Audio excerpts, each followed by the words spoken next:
the right thing. So, but we've got to help encourage these guys. They're afraid. A lot of these council people are afraid for a couple reasons. Some of them, it's because they say they're pro-fluoride and they don't like to change their mind. They don't like to change their position. Actually, my councilman is Philip Kingston. And repeatedly, since November, he will not talk to me about fluoride. To the point today, I said to him, I have a doctor with me, and he's here. He's going to be talking about fluoride. I said, will you talk to him? And he said, no.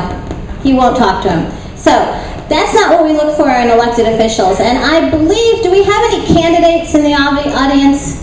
I believe before the night's out, we will have some candidates because there are 5 guys running for Sheffy Kadane's position in District 9. And that's just, I mean, it may grow, you know, but right now there's 5. And all 5 of them, I invited them to come, and most of them said they'd be here. I even saw one guy today, and I'm going to announce when he comes in. But it's important that I know this is District 9, and you might want to find out where they stand on a lot of different things. So when they come in, if I see them, I'll let you know.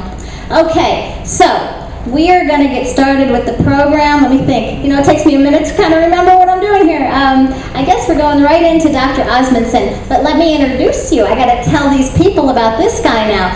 Dr. Osmunson is a dentist, and he was a pro-fluoride dentist for 25 years. He's a 30-year practicing dentist. He came all the way from Washington State, and he's very passionate about this. He left his practice to do this. He's been speaking out against fluoride or opposing fluoridation for 5 years now. But he told me that it took a while. There were people like me kind of talking to him, and it took a while for him to want to believe it. But he's got that story to tell. And let's see, one more thing. He also has a master's in public health degree, which is really important. This is part of it. And I heard someone else do an introduction. I thought it was really cute. He's got an MK. And that means he's a missionary kid.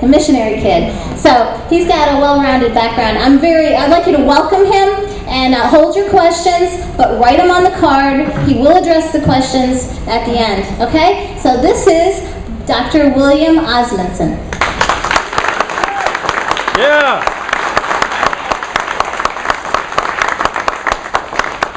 It's a pleasure to be here. My dad lives in Dallas, and so it was fun to come and visit him. And I do want to thank Regina for making this possible, because she's the one that spearheaded it and got me down, and I really appreciate that. So I'm going to go rather fast. I'm not going to do a lot of little extra stories along the way because we have 3 or 4 speakers, and so I want to go quickly through this, and if there's questions, be sure to ask at the end. I'll stick around at the end and ask me some questions. Now, how much fluoride do we have in our water? How many of you know how much fluoride you have in your water? Some of you do. Well, this is the 2013 water quality reports from the city, and this is what they report. Anywhere from 0.29 in University Park, coming on down to 1.5 in Cedar Hill, and that's what they say in the printed literature. Today I talked to the Dallas water manager, Terry Hodgins, and he said, well, actually it's 0.5 naturally, and it varies, and then it goes to 0.7. So I'm going to use the 0.5, 0.7, that's because that's what they say it is, that's not what they publish. Artificial fluoridation, a top 10 public health blunder of the 20th century. Amen. Amen. The Dallas Water Quality Report says fluoride, inorganic, contaminant, average, 0.4 parts per million. Erosion of and natural deposits, water additive which promotes strong teeth. There's several things that I want you to read there very carefully and let's understand. Fluoride, organic, inorganic, contaminant. It is a contaminant of water, okay? And the water additive which promotes strong teeth. The purpose is to prevent a disease. Very important. I'm going to tell you the conclusion at the beginning so you can understand where I'm going with all of this. Many are ingesting too much fluoride. That was the first thing that I looked at with a master's in public health. As a dentist, I'm looking at dosage. How much are people getting? We're getting too much, especially infants and children. My request is to turn off the fluoride pumps. That's the easiest public health benefit we can do for people, is just turn it off and save the $1 million. Yes. Amen. That's right. If anyone wants more fluoride, what can they do? Well, they've got lots of options, but they can drink another glass of water. All we're doing is reducing the concentration. We're just reducing the exposure of people just a little bit, and we've been getting more and more. I'll show you that in a little bit. We want freedom of choice. Public health officers may legally use police powers to prevent highly contagious diseases from spreading, such as Ebola. Anybody heard about Ebola? Oh, you have? Good. Well, that's what public health officials can do. They can say, don't fly in an airplane. They can say, we're going to put you in a little room here and isolate you until we can get this disease under control. That's the same police powers, reasoning, and logic that they use for fluoridation of public water. Except for the fact that dental caries is not a highly contagious disease. Okay? And it's not lethal. Well, actually, treatment is more lethal than the disease. Fluoridation is the treatment of everyone, and let me explain that a little bit. More children die from treatment than they do from lack of treatment. But of course, more people get treated. So, I'm stretching it there just a little bit. Fluoridation is the treatment of everyone with the intent, now I'm using the word intent over and over again because that's extremely important here, to prevent a disease without consent, without doctor's prescription, without a dosage control, without FDA, Food and Drug Administration Center for Drug Evaluation and Research approval, without any prospective randomized controlled trials. The science is fair to poor. Now this is where the most important aspect of this whole evening is judgment. And none of us are the Food and Drug Administration Center for Drug Evaluation and Research. They are the trained toxicologists, epidemiologists, pharmacists, all those people who take the research and they say, does this stand up to the evidence of effective, and does it stand up to the evidence of safe? They're the people that the city needs to be taking the information to and saying, is this good or is this not? You're the experts, FDA, tell us. The benefit, the FDA CDR so far has said the evidence is incomplete, so they've denied approval. The risks, FDA and EPA say, yes, there are risks. Exposure, the FDA and EPA say again, too much. In many of their documents, they say we're getting too much. The source is contaminated contaminant. Freedom, no patient consent, infants and children are most at risk. Okay, one of the first things I did in my office, I walked on over and I picked up a toothpaste tube. And I said, okay, well, read the directions. So I picked it up and I read it, and it had changed since I graduated from school, and I read it, and it said, number 1, drug facts. Okay, yeah, it's a drug. Do not swallow. Use a pea-sized amount. And of course my question was, so how much is a pea-sized amount? So I calculated it on out. Now that's the pea size I used. This is the very day that I was doing it. I was taking pictures of exactly what I was doing. And that's the pea-sized amount I used. And subsequently I found out that that pea-sized amount of toothpaste is twice the pea-sized amount that the FDA is warning about. Now, usually what you'll see is kind of like a Dairy Queen ice cream cone. It's a lot of toothpaste. Yeah, but that's not what the FDA is talking about. The FDA is concerned about you swallowing half that amount and keep out of reach of children. Now, that's the same pea size of fluoride toothpaste that has 1/4 milligram of fluoride, and that's about the same as 12-ounce glass of water, Dallas water. So here you have the FDA saying, don't swallow, and you have the city saying, you have to swallow. Who do you want to believe? Who do you think has the best scientific judgment on fluoride? I walked in there and they said, well, they told me all kinds of things. They didn't know what they're talking about. Why? Because I would hope they wouldn't spend their time on studying all this stuff of fluoride. They need to just write out a letter and say, FDA, can we get this approved? That's not the city's job, is to try to sit there and weigh all the evidence. That's the FDA's job. Instead of that, they're relying on the American Dental Association. Okay, now here's one of the things that the EPA has. First of all, the National Research Council in 2006 said the maximum contaminant, because fluoride is a contaminant, level goal that's not protective. The EPA proposes a new reference dose. This is the EPA's kind of term for what they recommend as safe of that contaminant.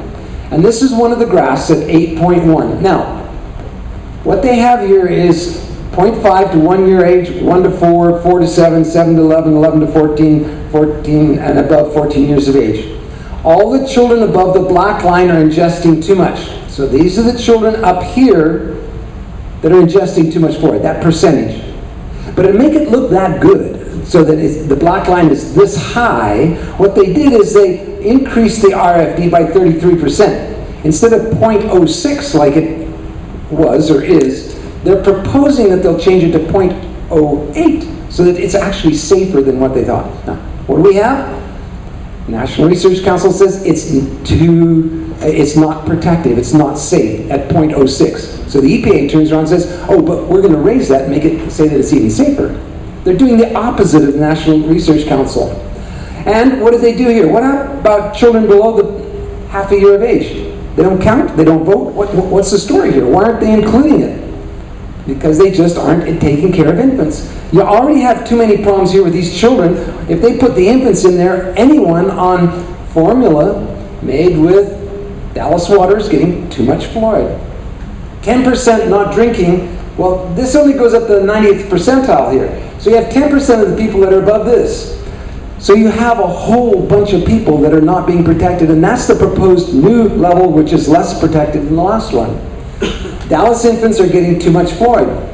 So infants on formula are getting about 1/4 milligram per kilogram per day of body weight. I'm putting this all in the same numbers so that you can compare. Mother's milk has in most samples nothing. There's a little bit in some samples. The FDA also says do not swallow. EPA, or maybe 1/4 milligram is okay. EPA says 0.06. Well, now they're raising that to 0.08, maybe. They haven't decided yet for sure. Research is showing that we are starting to get harm at 0.01. That's why there's delays in this thing, because they can't find a safe level that they can stand behind. The goal for my grandchildren is at least 0.01 or less of what I want. Amen.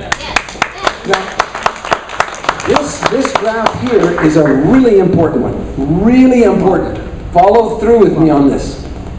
Did I move ahead on this? Nope, that's right. Okay, this Journal American Dental Association, this is from data of that publication. It was one of the most recent, a reasonable study. None of them are great. None of them on either side. That's part of the reason of the controversy. There's just no good research. But this is one of the best that we have.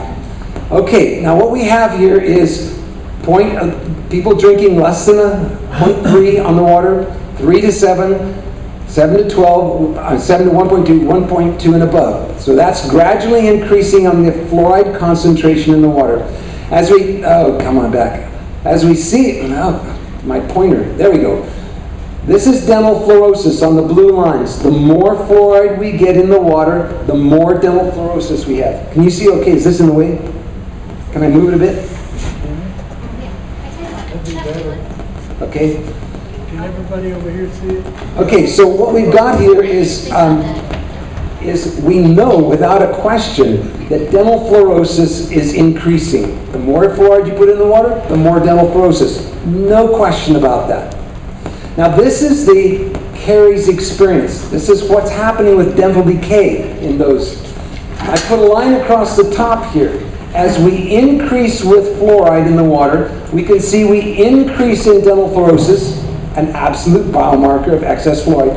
Now this is the savings that we may be getting, maybe that much right there. That's how much we're saving. Compared to all this, that's the kids we're saving. And then if you get a little bit more fluoride, then we're going to start to get more dental decay.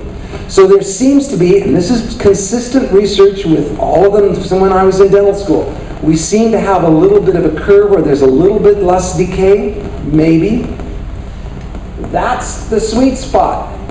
Now, where's 0.5 in here? Well, somewhere in here is 0.5. Where's 0.7? Somewhere in there. Can you see the difference between if they shut off the fluoride and they didn't shut off the fluoride? No. There's no difference. I've never seen any research where they say that it's going to change anything on decay when you lower the fluoride concentration from 0.7 to 0.5. It's just not going to make a difference. That's too small of an amount. Okay, if it was dropping down about that far, then I'd say, oh, well, now we've got some benefit. But what they're saying to us is it's preventing the caries. You know, if they said mitigation, then I'd say, yes, it's maybe mitigating, but it's not preventing decay. Okay, well, hang on a second. Then there's a whole bunch more there. Mother's milk, again, we talked about mother's milk. They will frequently provide photographs of early childhood caries. But notice how the bottom teeth are reasonably good. This is because a baby's been going to bed with a bottle of milk or a bottle of juice, that type of thing. Okay, and that fluoride's not going to make a difference there. Very important, blood lead levels in fluoridated areas are 2 times higher for whites and 6 times higher for blacks, and about 4 times for Hispanics. The city of Dallas says you can minimize the potential of lead exposure by flushing your tap for 30 seconds to 2 minutes before using water for drinking or cooking. Okay, we're talking lead here, not fluoride. Lead increases in fluoridated areas and more for different races. So what the city says is, well, flush it out. Why? Because the acids of the fluoride tend to leach out the lead that's in the fixtures. Again, we see that for blacks, Mexican, Hispanics, in the different studies, it all is less. This does hit minorities harder. Texas law. Drug definition means a substance intended for use in the prevention of disease in man or animals. We use fluoride to help prevent tooth decay. Okay? Dallas City Hall, that's what they're advertising, that they are using it, that they're marketing it, that they're selling it, that they're administering it to you for a purpose to prevent dental caries. And Texas law says if it's used for the prevention of disease in man, it is a drug. So we're talking about a drug here. Fluoride is toxic substance. Toxic substances are exempt from poison laws when regulated under drug laws. But the fluoridation of water is not being regulated under drug laws. No toxic substance is a food. Fluoride is not a food. There's no physiologic requirement. The absence of fluoride does not cause any disease. No foods are even close to the toxicity of fluoride. And of course, mother's milk is a good example. Congress defines drugs as articles intended for use in the prevention of disease. It doesn't make a difference if it works. That doesn't make a difference. It's the intent that makes it. The FDA testified to Congress that fluoride is a drug. The FDA CDR has jurisdiction, and they're the ones to weigh the benefit. Again, the FDA confirms in Freedom of Information requests, it's not a drug. The FDA advises manufacturers, which is the city of Dallas, of unapproved drugs, which fluoridated water is an unapproved drugs, are usually fully aware that their drugs are marketed illegally. Yet they continue to circumvent the law and put consumers' health at risk. Who's the largest illegal drug manufacturer in Dallas? The city. And you have no choice. The FDA has rejected 35 new applications for fluoride supplements. Those are the pills that are prescribed by the doctor because there's no substantial evidence of drug effectiveness as prescribed, recommended, or suggested in labeling. It's not to say they haven't tried to get approval, they just can't get it because the research doesn't show that it's good. The evidence is complete. What do we mean by that? Well, there's not one randomized controlled trial prospective. Socioeconomic status is usually not controlled. Inadequate size on many of them. Difficulty in diagnosing decay because of delayed diagnosis. Delay in tooth eruption. Vitamin D diet's not controlled. No measured blood or urine fluoride concentrations. Oral habits are not considered. Some may brush and some may not. Lifetime benefit is not evaluated. Estimating or assuming subjects actually drink the water is not considered. Measured dental treatment expenses are not included. Breastfeeding and infant formula not considered. Fraud or gross areas genetics, and they don't even keep track of whether some kids are going to the dentist more or not. The EPA scientists say through their union, in summary, we hold that fluoridation is an unreasonable risk. That is, the toxicity of fluoride is so great and the purported benefits associated with it are so small if there are any at all. And I remember stopping there, and I couldn't even finish the rest of it when I first read that. What do they mean by that? That requiring every man, woman, and child in America to ingest it borders on criminal behavior on the part of governments. Amen. Amen. Yeah. They also say the process by which EPA arrived at the recommended maximum contaminant level for fluoride is scientifically irrational. It displays an unprofessional review of relevant scientific data. The target population for systemic swallowing fluoride has theoretical benefit while the enamel is developing. That's up to ages 6 to 8. That's theoretical, okay? That's National Research Council and Health and Human Services. It makes no sense to mass medicate 100% of the population when only 10% of the population might benefit and 41% of that 10% are ingesting too much. Fluoride prevents dental caries predominantly after eruption of the tooth into the mouth, and its actions are primarily topical for both adults and children. Now, CDC is not CDC's task to determine what levels of fluoride in water are safe. Okay, that's EPA for naturally occurring, and if it's a drug, that's FDA. Many have excess fluoride in their serum. Studies are showing that there's more than what should be. Now, in dental school, this is basically what I saw. Decay was going down. I got this out of the CDC webpage, and dental fluoridation populations were increasing. Okay? Now, years later, this is what we have. It's continuing to go up. More people are getting fluoridated, and the dental decay rate's dropping down. Well, that shows it's beneficial, right? No. Now, if you sit there and really think about it, what we've got is 17% more people are being fluoridated, and there's a 70% reduction in decay. That's just impossible unless you took it and targeted it to each individual. Those two are not related. This is a very important graph to me because here you have 1930, 40, 50, 60, 70, 80, and 90. That timeline. We had about 11 to 12 cavities per 12-year-old at this point. When fluoridation really took over in the early 60s, would have been effective around the early 70s, but somewhere around in here, that's when fluoridation took over. What caused the drop in decay between here and there? No one knows. None of the research ever includes that huge, confounding, crushing effect on dental caries. Who's to say that this just didn't continue on down here and fluoridation had nothing to do with the drop in dental caries? And what about toothpaste? Did that really show any benefit? No. When we compare countries of the world, here are them that don't fluoridate and here are those that do. Again, we find all similar dropping of dental decay regardless of dental fluoridation. Fluoride salts, same thing. Makes no difference. On this one, I ranked the 50 states of the United States here with the whole percentage of the population fluoridated all the way along here. So this gets very little fluoride, this gets a lot of fluoride. Then I ranked a survey by the National Survey of Children's Health, federal government one, of those reporting very good to excellent teeth that are high income, right across here. And you can see that there's no benefit from fluoridation. It's all about the same. About 82% of the children in North America that are wealthy, they're doing pretty well. Then I put in the low income children, and I can see that there's more randomness here, but still, not really any common cause with fluoridation. We do see a huge difference between the poor and the rich.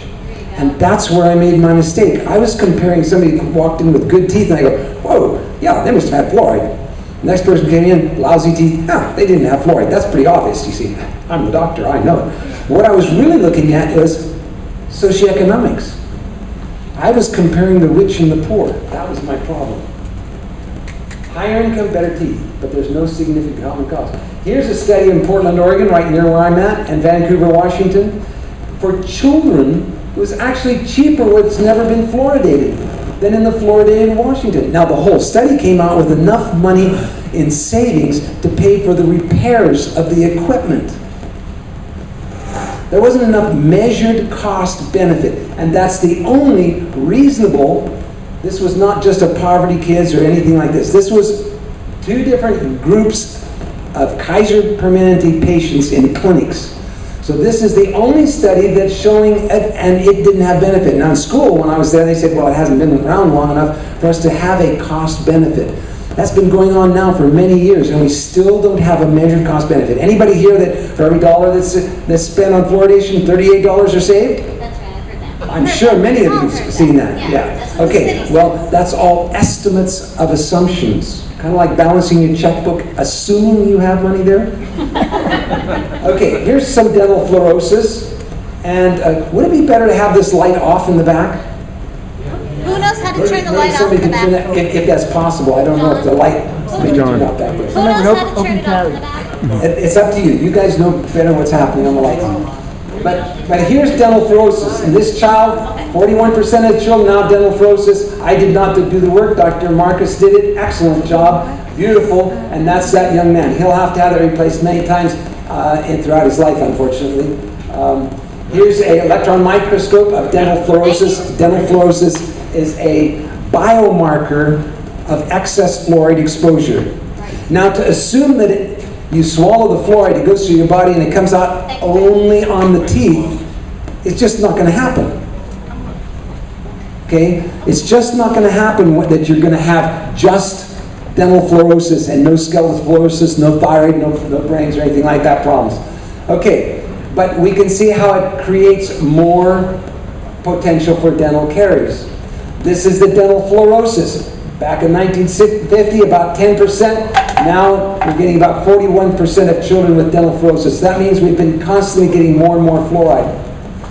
This is Dr. Lineback. He said, let's look at this thing more scientifically, but in real simple terms. He wrote a textbook that was great.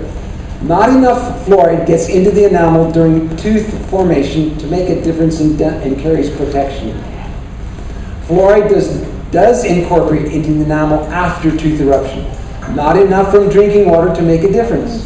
Fluoride does make fluoroapatite in the decalcified areas under plaque, and that's how topical fluoride works.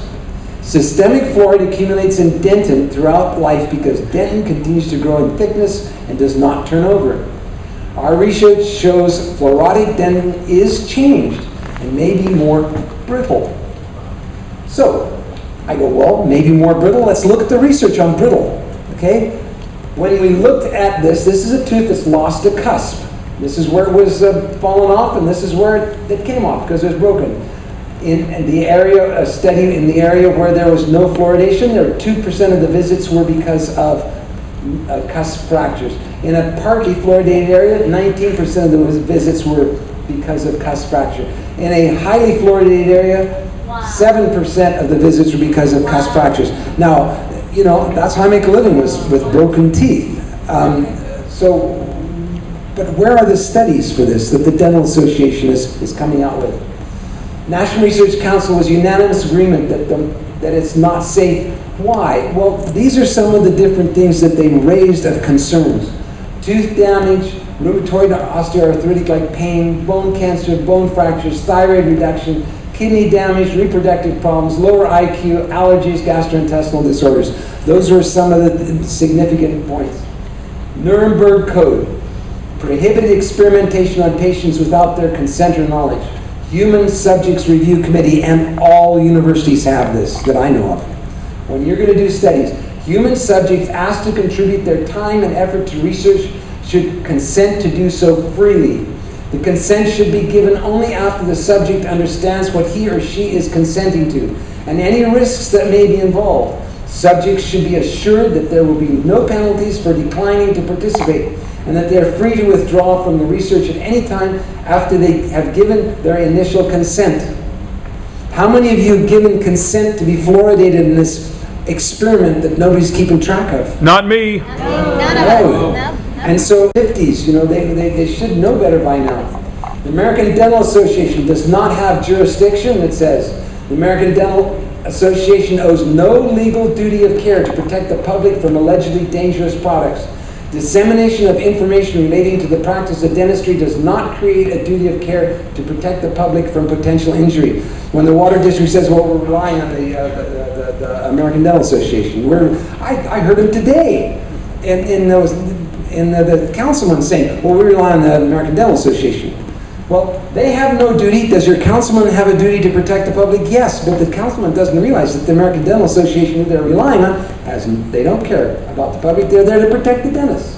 Philip Kingston. Yeah. Pardon? Philip Kingston said that. Okay. A number of recent cessation studies show that stopping fluoridation does literally nothing to increase or hold decay. Modern studies have difficulty in measuring the benefits of fluoridation between fluoridated and non-fluoridated communities. Not taking into account delayed tooth eruption makes early fluoridation studies overestimates of the benefits. Fluoride added to drinking water may have simply delayed caries in the past. Here's another interesting thing. American Dental Association awarded Kentucky with a 50-year award for 100% fluoridation in 2003. 42% didn't even have any teeth. #1 in the nation. Where's the benefit? With 1.6 to 4 parts per million fluoride in the water, 50% or more past the age of 24 have false teeth because of fluoride damage. That's a Journal of American Dental Association. Connecticut, Detroit, Boston all report a crisis of dental caries. A crisis of dental caries. They're all fluoridated, been fluoridated for many years. Okay, I'm going to leave it at that. Because there's other people that need to get on up here, and I've gone a little bit past. That's okay. Is that okay? Do you want to end in another? Yeah, I think, in real simple terms, right here. The FDA regulates substances which have the intent to treat people. The EPA regulates contaminants in water, right, Paul? Yes. Yeah. National Sanitation Foundation is a private organization responsible for substances added to treat water, right? Yes. Okay, I want to get that straight. Okay, so when we look at the EPA, they're not looking at added fluoride. Okay, that's not their job. It's the FDA when you look at it for prevention of disease, intent of treatment. That's FDA, and we need to get FDA approval. The problem is the FDA said no so far. And every city that I've talked to refuses to even write a letter to the FDA and ask them. They don't want to know. Any questions? Because there's lots more, and we can do more questions later, and I can ask you more later. Any questions specifically that you might have of what I presented here? Specific questions, especially from a doctor, maybe?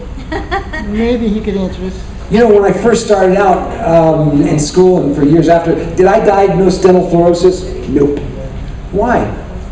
No big deal. I'm not gonna diagnose it because what am I gonna do? Make money off of what purpose?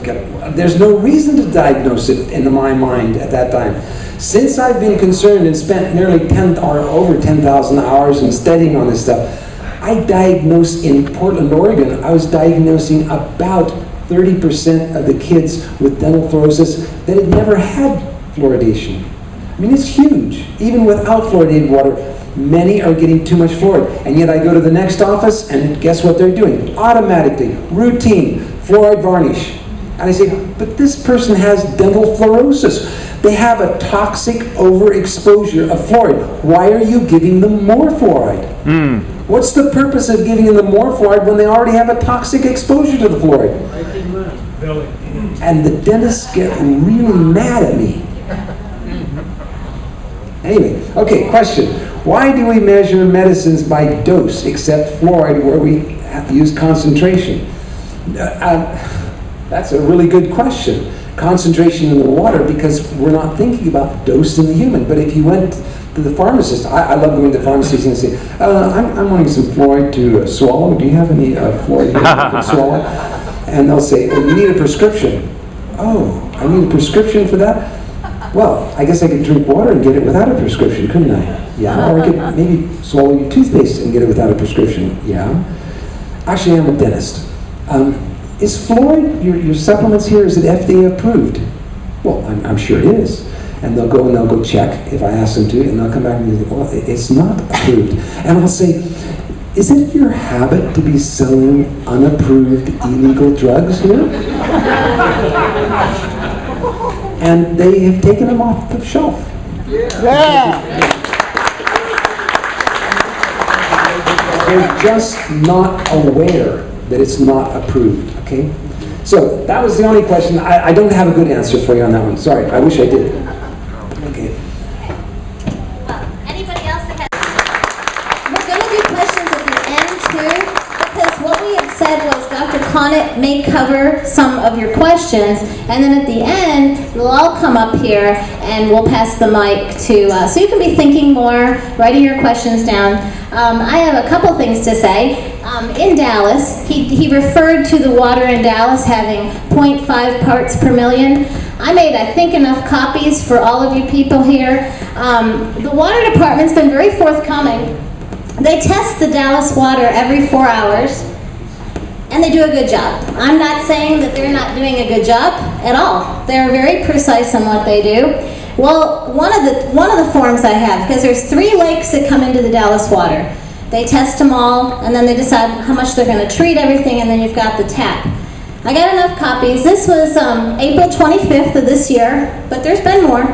And on this particular day, the raw fluoride level, because that's the untreated, they call it raw, was already at 0.74. Now, you've heard all over the place they're treating to 0.7, right? The raw water coming in from that lake was that high.